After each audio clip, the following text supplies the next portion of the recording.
Nos 8 primeiros capítulos de 1 Samuel, vimos que a vida de Samuel é um grande exemplo para nós. Depois dos capítulos 9 até o 15, encontramos um impressionante alerta que é a vida de Saul. Como disse em nosso último estudo, Saul é um personagem controverso. Muitos duvidam que ele tenha sido espiritual. Assim como Balaão no livro de Números, Saul nunca foi um homem espiritual. Ele só parecia ser. Ele certamente tinha o potencial para ser não apenas espiritual, mas também um grande líder. Quando as pessoas se tornam espirituais e vivem na unção do Espírito Santo, como aconteceu com Saul, elas não se tornam robôs. Elas continuam a ter a sua própria vontade. Saul podia fazer as suas próprias escolhas, claro, e fez escolhas erradas. Ele desobedeceu a Deus 2 vezes. Tomou o lugar de Samuel como sacerdote, o que era errado. Depois, quando recebeu ordens para exterminar a nação dos Amalequitas, desobedeceu novamente. Essa segunda desobediência trouxe julgamento de Deus sobre sua vida. Samuel, que tinha ungido Saul como primeiro rei de Israel, recebeu ordens de Deus para tirá-lo do trono. Deus também ordenou que Samuel ungisse Davi como o segundo rei de Israel. Davi foi o melhor rei que Israel já teve. Observe nas páginas desse livro que depois da segunda desobediência de Saul, a sua vida tornou-se um impressionante alerta. Com alguma noção sobre anomalias psicológicas, podemos observar que Saul era quase com o que chamamos hoje de paranoico ou esquizofrênico. Uma das definições de esquizofrenia é desintegração da personalidade. Essa definição parece se encaixar em Saul. Quando observamos Saul no livro de 1 Samuel, vemos que parecia que sua vida e personalidade estavam se desintegrando. Estava tudo dando errado para ele. Mas nesses mesmos capítulos, a partir do 16, encontramos Davi. Davi era apenas um pastor de ovelhas quando o conhecemos. Mas a partir dali, tudo iria mudar. Em 1 Samuel, você lê sobre a morte de Saul, ao mesmo tempo que tudo está dando certo para Davi. Se você quiser fazer um estudo interessante sobre personagens da Bíblia, faça uma análise comparativa das vidas de Saul e Davi. Davi, um exemplo tão importante para nós, também se tornará um alerta. Muitos dos personagens da Bíblia são exemplos e também alertas. Quase toda a vida de Saul é um alerta. Observe a paranoia de Saul. Uma das características do que chamamos de paranoia é achar que todos estão conspirando contra você. Observe como Saul insiste em acusar todos de estarem planejando matá-lo. É claro que não havia nenhuma conspiração. Davi não estava tentando matar Saul, mas Saul estava certo que sim. Saul tinha um ciúme doentio de Davi, porque Samuel, o profeta, havia dito que Deus tinha encontrado um homem melhor que ele. Um homem com o coração segundo a vontade de Deus, que cumpriria a sua vontade. Parece que a característica predominante de Saul era a desobediência. Samuel havia dito a Saul que a desobediência é pior que feitiçaria ou idolatria, e que Deus se alegraria muito mais com a obediência de Saul do que com seus sacrifícios e ofertas. A antítese de Saul foi Davi. Uma característica dominante de Davi, que fez com que fosse chamado para ser o segundo rei de Israel, é que ele tinha um coração segundo o coração de Deus, e faria toda a vontade de Deus. Deus não pode trabalhar por intermédio de um homem que não obedece. Ele consegue trabalhar por intermédio de um homem que o obedeça. Por isso, ficou inviável para Deus trabalhar através de Saul e viável trabalhar através de Davi. Na minha opinião, Saul tornou-se um alerta impressionante para nós, depois que a glória foi retirada dele, e Deus parece escrever sobre sua vida, Cabode. Muitas pessoas fazem a seguinte pergunta: isso acontece ainda hoje? Eu acho que há uma diferença na maneira como o Espírito Santo lidava com as pessoas nos tempos do Velho Testamento. da maneira como ele lida no período do Novo Testamento após a crucificação de Jesus e o Pentecostes. Há uma diferença em como as coisas eram naquele tempo e como são hoje. Por exemplo, quando Davi pecava, ele orava: "Não retire o teu Espírito Santo de mim." O Espírito Santo foi removido de Saul. Muitos acreditam que desde o Pentecostes, Deus não trabalha mais com o homem dessa maneira. Ele não vem sobre o seu ovo e depois o deixa, como aconteceu com Sansão. No Novo Testamento lemos a seguinte palavra: "Não deixarei vocês e nem abandonarei."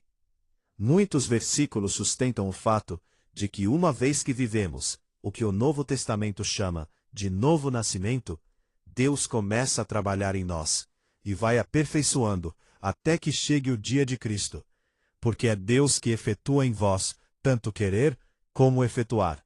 Filipenses capítulo 1, verso 6 e também o capítulo 2, verso 13. Isso significa que há duas dimensões do trabalho do Espírito Santo. Há o trabalho do Espírito Santo em nós, e há a bênção ou unção do Espírito Santo sobre nós.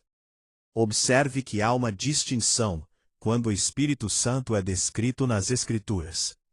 Seu ministério ou seu trabalho sobrenatural em nós, e a unção ou força do Espírito Santo sobre nós. O Espírito Santo vem sobre nós para serviço ao ministério. A evidência do trabalho do Espírito Santo em nós é chamada de o fruto do Espírito Santo.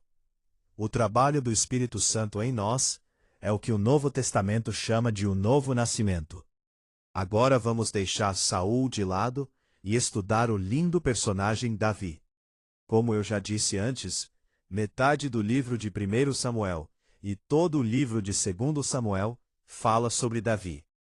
Quando Samuel foi enviado para ungir Davi, ele foi enviado para a casa de Jessé, o belemita, que era pastor e que tinha 7 filhos além de Davi. Quando Samuel chegou na casa de Jessé, não sabia qual dos seus filhos seria ungido rei. Depois que o primeiro filho veio à frente, Deus disse algo muito importante a Samuel. Está no versículo 7 de 1 Samuel 16, e parafraseando diz o seguinte: "Não julgue o homem pela sua aparência ou estatura. Esse não é o homem. Eu não tomo decisões do mesmo jeito que você. Os homens julgam pelo que vem de fora, mas eu olho o coração e os propósitos do homem." A seguir, Jessé pediu que seu filho Abinadab viesse à frente e andasse diante de Samuel. Mais uma vez o Senhor disse: Não é esse." Assim acontece com os 7 filhos que se apresentaram a Samuel. Uma após outra, todos foram rejeitados. Samuel disse a Jessé que Deus não tinha escolhido nenhum deles. "Esses são todos os seus filhos?" "Ah, tem o caçula," Jessé respondeu. "Mas ele está lá nos campos cuidando das ovelhas." "Já não vimos isso antes?" Olha que sim, hein? O mais fraco de todos. Ele é o mais jovem. Está cuidando das ovelhas lá." Samuel então disse: "Eu não vou nem me sentar enquanto ele não vier aqui." Então Davi chegou, um moço de boa aparência, corado, bonitos olhos. E o Senhor disse: "É esse a quem você deve ungir." Então, enquanto Davi estava ali entre os seus irmãos, Samuel pegou o azeite que tinha trazido e derramou sobre a cabeça dele. O Espírito de Jeová veio sobre ele, e a partir daquele dia, ele passou a ter poder. Foi unção. Foi assim a unção do segundo rei, e o melhor rei que Israel já teve. Levou muito tempo até que Davi realmente subisse ao trono. Essa é uma das lições do primeiro livro de Samuel. Quando a vida de Davi começa a ser descrita dos capítulos 13 a 31 de 1 Samuel, vemos que ele viveu um treinamento preparado por Deus. Deus queria que Davi fosse rei, mas para isso, Davi teria que passar por um treinamento. Por isso ele passou por todo tipo de experiências. Todas essas experiências levaram Davi até um ponto. Elas permitiram que ele fosse preparado para ser rei. Deus estava preparando Davi para o ministério que tinha para ele. Certa vez, ouvi o capelão do Senado norte-americano, Richard Halverson, dizer que acreditava que cada dia que viveu tinha servido como uma preparação para ser capelão do Senado. Ele foi pastor por 27 anos, e cada dia da sua vida, cada experiência que teve, serviu como um treino para a função de capelão do Senado dos Estados Unidos. Isso não aconteceu apenas com Richard Halverson e com Davi no Velho Testamento. Quando observamos como Deus preparou Davi para o que ele queria que Davi fizesse, percebemos que há aí uma aplicação devocional para a nossa vida. Se você ama a Deus e é chamado de acordo com o seu propósito, cada experiência sua é uma preparação para algo que Deus quer que você faça no futuro. Realmente, todas as coisas cooperam para o nosso bem se amamos a Deus e somos chamados de acordo com a sua vontade. Quando amamos a Deus sinceramente e somos chamados de acordo com os seus planos, cada experiência que você tem e cada dia que vive servem como uma preparação para outro dia que viverá. Quando você estuda a vida de Davi, vê que ele era realmente um homem incrível. Parece que ele era completo. Uma vez ouvi um técnico de atletismo dizer que um homem grande que não tem habilidade não vale tanto quanto um homem pequeno e hábil. Em outras palavras, um homem bom, pequeno, é melhor do que um homem grande que não é bom. Mas esse técnico também disse que um homem grande e bom é melhor do que um homem pequeno e bom. Isso me excluiu totalmente, porque eu não era nem bom e nem grande. Bom, tudo bem, eu entendi o que ele quis dizer. Davi era um homem grande e bom, ele era completo. Essa é uma das primeiras descrições de Davi em 1 Samuel. E o Senhor é com ele. Podemos colocar com as seguintes palavras: ele é um talentoso arpista, bonito, forte e corajoso, um grande soldado, um homem de Deus e tem bom senso. Quando observamos os dons que Deus deu a esse jovem, percebemos por que Davi tornou-se fisicamente um grande homem, falando assim, e um grande soldado. Davi destacou-se como herói de guerra antes de tornar-se rei. Ele era um grande artista, dividiu o sacerdócio em setores e depois se tornou rei. O livro de 1 Crônicas, capítulo 23, conta que Davi tinha 4.000 sacerdotes que só tocavam instrumentos que ele próprio havia confeccionado para louvar ao Senhor. Ele escreveu metade dos Salmos. O livro de Salmos era o inário do povo de Deus. Isso significa que Davi era um grande compositor. É difícil encontrar essas duas características em um só homem. Mas Davi possuía as duas, um grande soldado e um grande artista. E é claro, Davi foi um grande rei porque era muito sábio. O pregador Dwight Moody teve um ministério impressionante.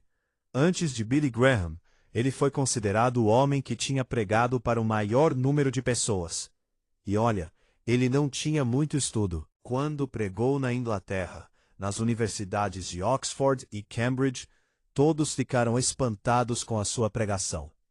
Isso era unção do Espírito Santo. Uma vez Moody ouviu um homem dizer: "O mundo está para ver o que Deus pode fazer com um homem que se entrega totalmente a Ele." Quando ele ouviu essas palavras, Moody disse: "Pela graça de Deus, eu serei esse homem." Essa é a explicação para o grande ministério que ele teve. Eu entendi isso quando soube quais foram suas últimas palavras. O mundo ainda está para ver o que Deus pode fazer com um homem que se entrega totalmente a Ele. Esse foi o segredo espiritual de Moody, e esse também era o segredo espiritual de Davi. Davi se entregou totalmente para Deus. Ele estava disposto a cumprir a vontade do Pai. O relógio me diz que eu, mais uma vez, já ocupei todo o tempo. No próximo programa, vamos continuar falando sobre Davi.